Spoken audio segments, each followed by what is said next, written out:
Il n'y a rien de plus frustrant qu'une vidéo qui cale ou un appel qui s'interrompt à cause d'un signal internet trop faible.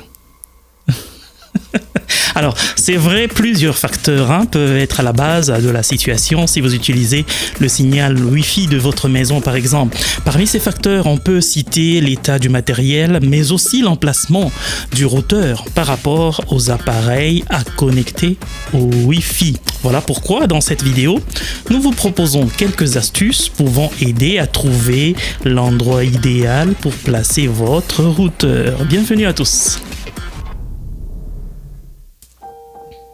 Avant d'attaquer la question, je me suis proposé de souligner la différence entre routeur et modem de manière laconique. Ça nous permettra de bien comprendre le pourquoi des choses. Alors, le modem est un appareil qui est à la fois un modulateur, c'est-à-dire qui convertit le signal numérique en signal analogique, et un démodulateur qui convertit le signal analogique en numérique. Alors qu'un routeur est un appareil qui connecte plusieurs réseaux ensemble. Je crois que c'est simple. Peut-être qu'on fera une vidéo un peu plus approfondie là-dessus. Alors le modem sépare ici qu'entre le signal internet de notre provider. Alors c'est lui qui configure notre modem aussi. Alors c'est ainsi quand ils viennent à la maison et qu'ils vous disent que vous êtes bon, c'est bon là. C'est-à-dire ils ont déjà configuré. Et si votre modem n'a pas la possibilité de vous offrir plusieurs connectivités, dont la connectivité sans fil qui est le Wi-Fi, vous allez brancher le routeur qui vous ouvrira toutes ces fenêtres. Vous pouvez brancher un câble là pour connecter votre ordinateur et là pour votre téléviseur et ainsi de suite. Mais tout ça, c'est des câbles qui vont traîner par terre ou pendre le long des murs et ce n'est pas agréable à voir. Alors, ils ont pensé à équiper cet appareil de la connectivité sans fil, le Wi-Fi. Maintenant, ou actuellement, les routeurs et modems peuvent être fusionnés dans un seul box, une seule boîte, et la vitesse aussi a été augmentée considérablement. Alors le Wi-Fi en effet les Wi-Fi émettent généralement des fréquences de 2,4 à 5 GHz basées sur la quantité de données sur les réseaux.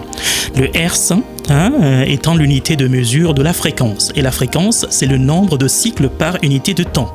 Le nombre de fois qu'un phénomène périodique se reproduit par unité de temps.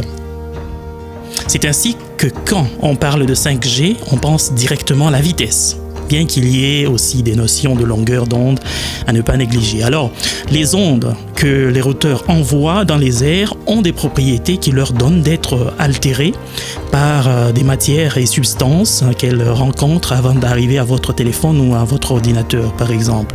Alors, nous n'allons pas parler de ces propriétés, mais de manière plus pragmatique, des obstacles à éviter pour avoir un signal proche du signal optimal. Emplacement du routeur. Ouf. Je suis fatigué. Ok, je prends un peu d'eau. Ça va vite tout ça.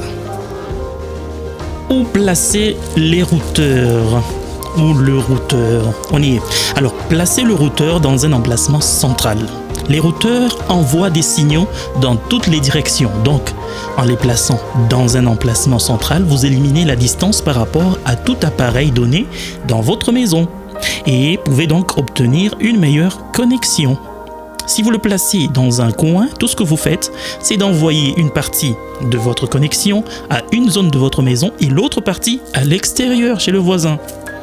Si vous vivez dans une maison à 2 étages, placez le routeur plus près du plafond au premier étage ou plus près du sol au 2e niveau pour permettre une meilleure couverture. C'est ce que moi j'ai fait parce que j'utilise beaucoup l'internet dans la cave, donc j'ai placé au premier niveau mais un peu vers le sol. Donc voilà. 2. Ne placez pas votre routeur à proximité d'un four à micro-ondes ou d'autres équipements électroniques, étant donné que les éléments tels que les fours à micro-ondes, les téléphones sans fil, les casques Bluetooth, les moniteurs LCD et certains moniteurs pour bébés par exemple fonctionnent sur la bande 2,5 GHz. tout comme votre routeur. Ils vont interférer avec le Wi-Fi. Éloignez le routeur aussi loin que possible de ces appareils. 3. Éloignez-vous des murs en béton ou en briques. Chaque fois que votre routeur et votre appareil doivent communiquer et qu'il y a un mur porteur entre eux, il y a de fortes chances que le signal soit faible. Un répéteur Wi-Fi ou un réseau maillé peut vous aider à contourner ce problème. Nous en parlerons un peu plus tard. Pas dans cette vidéo, mais dans une autre. Alors, placez votre routeur sur une étagère haute. La plupart de routeurs envoient le signal vers le bas. Là, c'était 4, maintenant c'est 5. Ajustez l'angle des antennes. Si vous avez plusieurs antennes, réglez-les pour qu'elles ne soient pas toutes dans la même direction. Essayez de les positionner dans un mélange de positions horizontales et verticales.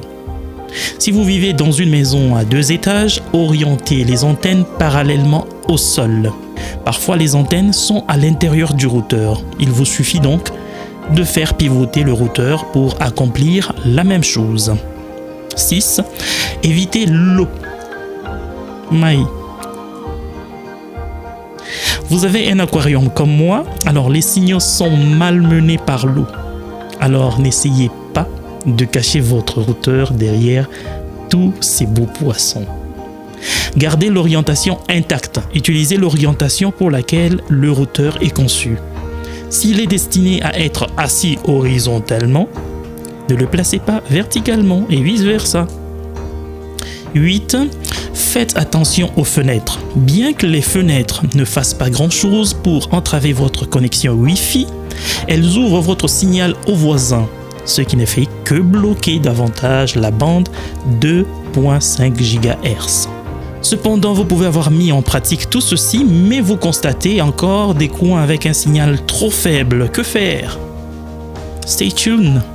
Vous aurez peut-être la réponse bientôt avec nous. Ciao!